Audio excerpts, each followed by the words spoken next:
नमस्कार, yes news महाराष्ट्रामध्ये आपल्या सर्वांचे स्वागत।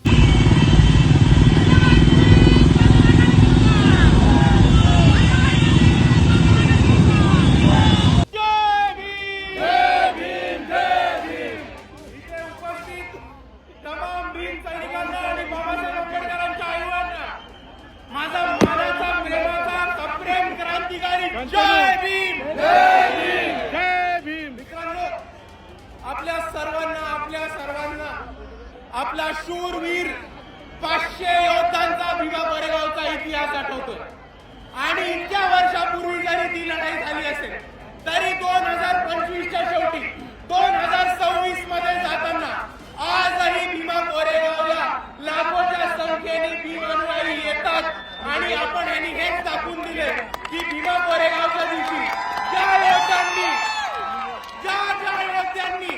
इकडे पेशवाई माती काढण्याचं काम केलं होतं त्यांना आम्ही विसरलेलो नाही आहोत मित्रांनो।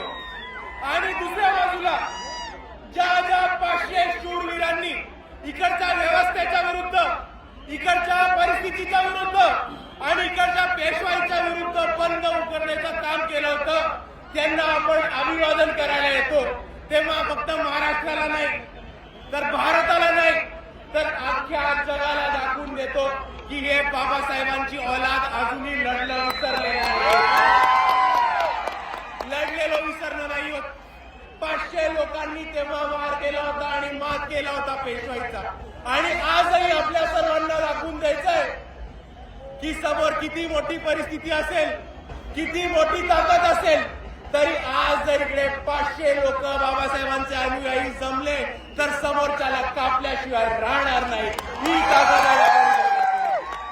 आणि म्हणून मी आपल्या सर्वांना एवढीच विनंती करतो की आज जसं आपण भीमा कोरेगावच्या इथे अभिवादन करायला एवढ्या मोठ्या संख्येने आलो त्याच पद्धतीने आपल्याला हा शौर्याचा इतिहास आणि आपल्याला आपल्या समाजाचा लढवय्या इतिहास पुढे घेऊन प्रत्येक क्षेत्रामध्ये घेऊन जायचा आहे आणि भीमा कोरेगावच्या शौर्यांना आपण तेव्हाच अभिवादन करू जेव्हा आपण त्यांच्या पद्धतीने त्यांच्यासारखे छाती टोकपणे लढणं शिकू।